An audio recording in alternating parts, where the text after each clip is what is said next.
Good morning student. बारहवीं पाठशाला में आप सभी को बहुत बहुत स्वागत है। आज हम हमारे कक्षा 10वीं विज्ञान में जो हमारी पाठ की सीरीज चल रही है, अध्याय चल रहा है, कौन सा अध्याय है अपना? जैव प्रक्रम। कौन सा अध्याय है? जैव प्रक्रम। इस पे हम आगे अध्ययन करेंगे, ठीक है? ओके, हमने पढ़ चुका है, इसके पहले पढ़ चुका है, स्वयंपोषी के बारे में पढ़ रहे थे। किसके बारे में पढ़ रहे थे? स्वयंपोषी के बारे में पढ़ रहे थे। एक क्रियाकलाप दिया गया है आपको। क्या दिया गया है? एक क्रियाकलाप दिया गया है। क्रियाकलाप वैसे अपन को करना चाहिए, लेकिन अब ठीक है जैसा जो है, तो पढ़ तो रहते हैं। गमले पर लगा एक सफेद पत्ती वाला पौधा लीजिए। उदाहरण के लिए क्या ले लें आप? Money plant. क्या ले लें? Money plant. आपने देखा होगा आपके घरों में एक चौड़ी पत्ती वाला, गद्देदार पत्ती वाला पौधा होता है, जिसको यदि हम कहीं फेंक देते हैं मिट्टी में तो वो वहीं से पत्ती से ही उग जाता है। देखिए वैसा पौधा। ओके, उस पौधे की एक क्या ले लेंगे आप? पत्ती लेंगे। क्या ले लेंगे? ठीक है। पौधे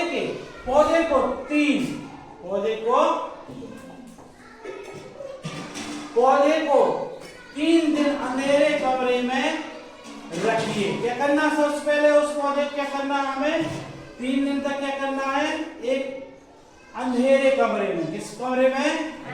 अंधेरे कमरे मतलब वो कमरा जहां पर क्या ना हो, सूर्य प्रकाश नहीं पहुंचता है। सूर्य प्रकाश नहीं पहुंचता है, उस कमरे में आप रखिए। ठीक है, अंधेरे कमरे में रखिए ताकि उसका संपूर्ण मंड क्या हो जाए? प्रयुक्त हो जाए। क्या हो जाए?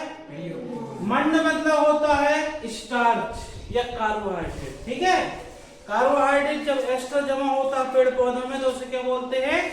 मंड कहते हैं। क्या बोलते हैं? मतलब जितना संचित भोज्य पदार्थ है वो पौधा क्या करे, जब अंधेरे कमरे में रहेगा तो क्या होगा? क्या होगा? उसका संपूर्ण मंड क्या हो जाएगा? पौधा अपनी दैनिक क्रियाकलाप के लिए उपयोग कर लेगा ना। अब पौधे को लगभग 6 घंटे के लिए कहाँ रखेंगे हम? सूर्य के प्रकाश में। कहाँ रखेंगे?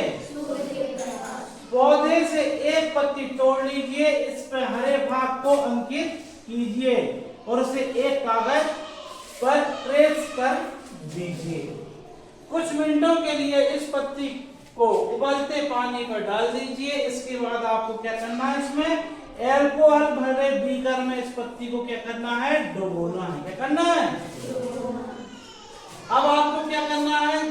सावधानी से, मतलब बीकर को सावधानी से जल ऊष्मक में रखकर क्या करना है? गर्म करना है। तब तक गर्म करना जब तक क्या हो? एल्कोहल उबलने ना लगे। एल्कोहल कैसी ना हो? उबलने ना लगे। जब तक आपको क्या करना है? गर्म करना है। पत्ती के रंग का क्या होगा? पत्ती के रंग का क्या होगा? विलेन का रंग कैसा होगा? विलेन का रंग ये क्वेश्चन है हमारे। क्या है? अब कुछ मिनट के लिए इस पत्ती को आयोडीन के तनु विलेन में डाल दीजिए। पत्ती को बाहर निकालकर उसे आयोडीन को धो दीजिए। इतना कर लोगे आप लोग? ठीक है। अब क्या करना है? पत्ती के रंग का अवलोकन कीजिए और प्रारंभ में पत्ती का जो ट्रेस किया था उसकी तुलना कीजिए। चित्र अनुसार आपको क्या करना? तुलना करना है।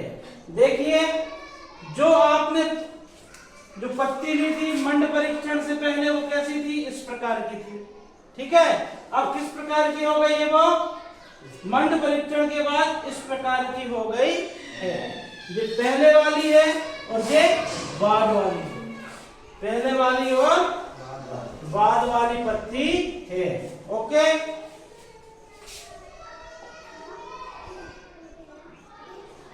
अब हम देखते हैं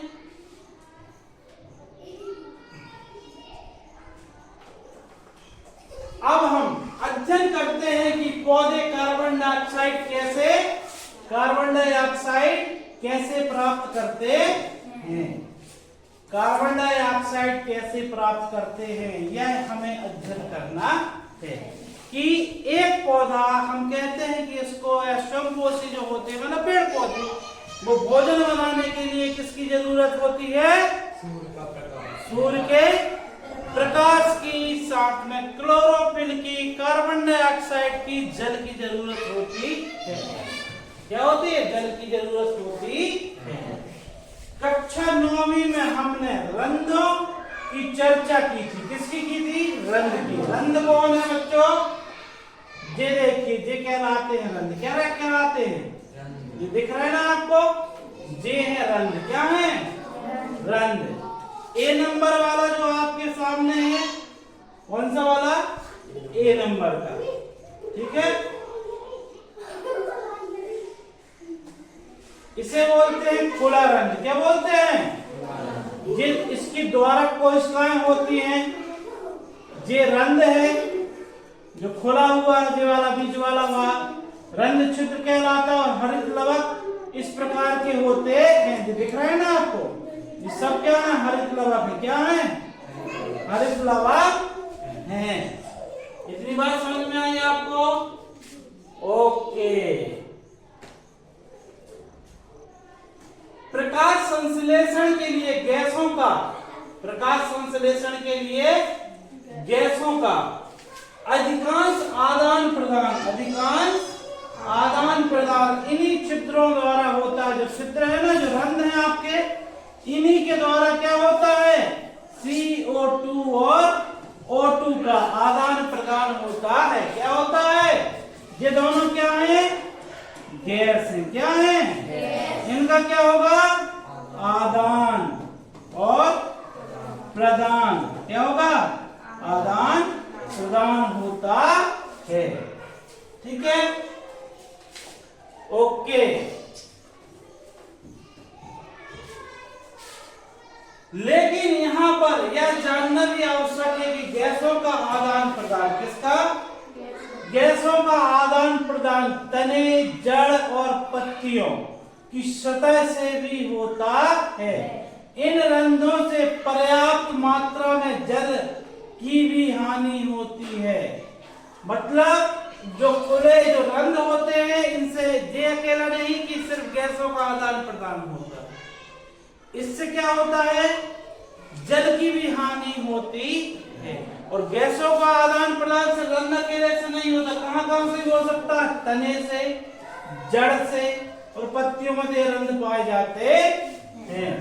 प्रकाश संश्लेषण के लिए कार्बन डाइऑक्साइड की आवश्यकता होती है, सबको पता है ना।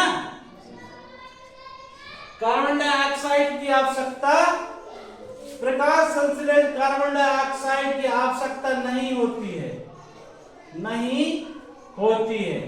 तब पौधे इन छिद्रों को बंद कर लेते हैं। और छिद्र का खुला और बंद होना द्वारक कोशिकाओं का, देखिए क्या है, समझना बात को है कि जब प्रकाश संश्लेषण के लिए कार्बन डाइऑक्साइड की आवश्यकता कब होगी बच्चे, दिन में। कब होगी, दिन में ही प्रकाश संश्लेषण करेगा ना। तो उस समय रंध्र कैसे होंगे, खुले होंगे। और जब आवश्यकता नहीं होगी, क्या नहीं होगी, आवश्यकता नहीं होगी, तब पौधे इन छिद्रों को बंद कर लेते हैं। और छिद्रों का खुलना और बंद होना द्वारक कोशिकाओं का एक कार्य है। क्या है, द्वारक कोशिकाओं का एक कार्य। रन्नों का खुलना और बंद होना किसका कार्य है, द्वारक कोशिकाओं का एक कार्य है, ठीक है। द्वारक कोशिकाओं में जब जल अंदर जाता है तो वे फूल जाती हैं। द्वारक कोशिका कौन है, ये है, देखिए, ठीक है। अभी ये रंध्र बंद है, ये रंध्र क्या है, बंद है ना, अभी ये बंद है। तो इसमें जब जल जाएगा, क्या जाएगा, जल आने पानी जाता है, तो एक कोशिका कैसी हो जाती है, इस प्रकार फूल जाती है। फूल के जब फूलेंगी तो इस प्रकार फूलेंगी तो उठी हुई दिखेंगी, तो एक छिद्र बड़ा हो जाता है। छिद्र कैसा हो जाता है? बड़ा हो जाता है ना, कि नहीं होता? बताइए, हो जाता है ना। लेकिन यहाँ यह जानना भी आवश्यक है कि गैसों का आगमन तने एवं जड़ पत्तियों से होता है। प्रकाश संश्लेषण कार्बन डाइऑक्साइड की आवश्यकता नहीं होती, तब ये पौधे अपने छिद्रों को छिद्रों को खुलना और बंद होना द्वारक कोशिकाओं का एक कार्य। किसका कार्य है? कब होता है? द्वारक कोशिकाओं द्वारा रंध्रों का खुलना और बंद होना। द्वारक कोशिकाओं में जब जल अंदर जाता है तो वे फूल जाती हैं, और जब रंध्र का छिद्र खुल जाता है तो इसी तरह जब द्वारक कोशिकाएं सिकुड़ती हैं तो छिद्र बंद हो जाता है। द्वारक कोशिका सिकुड़ती, छिद्र बंद हो जाता है। ठीक है।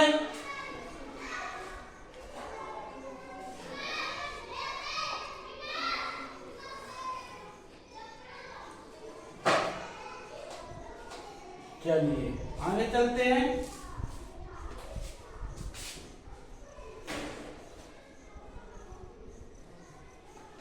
अब एक और क्रियाकलाप आपको दिया गया है ना।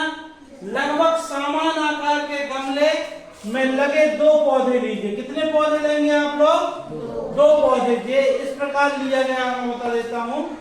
यहां पर है वो दो पौधे, देखो ये है ना 6.4, 6.2 वाला कोई और। चलिए ठीक है, देखिए फिर क्या करें? 3 दिन तक उन्हें अंधेरे कमरे में रखिए। प्रत्येक पौधे को अलग अलग कांच पट्टिका पर रखिए। एक पौधे के पास 5 गिलास पोटेशियम हाइड्रोक्साइड लिखिए, और पोटेशियम हाइड्रोक्साइड का उपयोग कार्बन डाइऑक्साइड के अवशोषण करने के लिए किया जाता है। चित्र 6.4, चित्र 6.4 ये है ना, ये वाला चित्र देखे ना, चित्र 6.4। ए वाले गमले में क्या रखे हमने? पोटेशियम हाइड्रोक्साइड के साथ, और बी में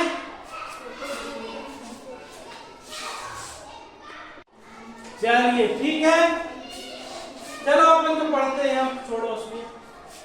तो इस प्रकार का सेटअप आपको कर लेना है, समझ गए? अलग अलग बेल जार से ढक दीजिए।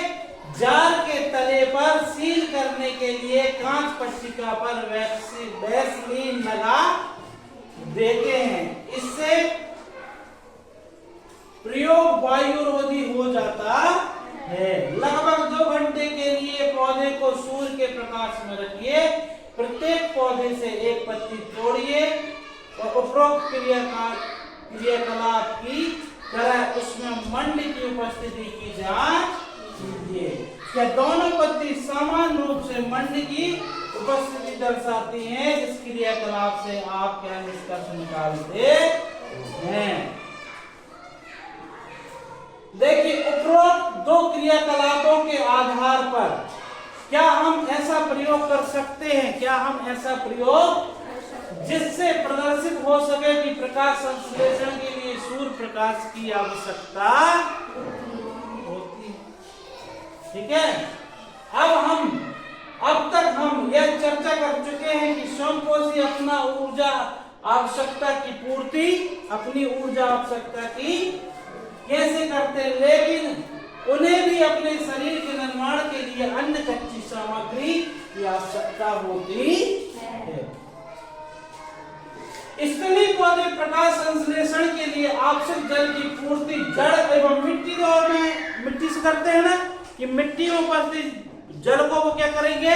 अवशोषण करेंगे। क्या करेंगे? और नाइट्रोजन, फास्फोरस, लोहा तथा मैग्नीशियम शरीर के अन्य पदार्थ भी मिट्टी से मिलते हैं। ये क्या होते हैं? ये सब पदार्थ कहां से मिलते हैं बच्चे? नाइट्रोजन हो, फास्फोरस हो, लोहा हो और मैग्नीशियम। ये सब कहाँ से मिलते हैं? मिट्टी से मिलते हैं। कहाँ से मिलते हैं? नाइट्रोजन एक आवश्यक तत्व है जिसका उपयोग प्रोटीन, किसका उपयोग होता है? संश्लेषण में किया जाता है। किसका? नाइट्रोजन का। किसका? नाइट्रोजन का। इससे अकार्बनिक नाइट्रोजन का नाइट्रेट में रूप में लिया जाता है। अकार्बनिक नाइट्रेट का नाइट्राइट के रूप में लिया जाता है। इन्हें उस कार्बनिक पदार्थ के रूप में लिया जाता है जिन्हें जीवाणु वायुमंडल मंडली नाइट्रोजन से बनाते हैं। ठीक है बच्चों, आज के लिए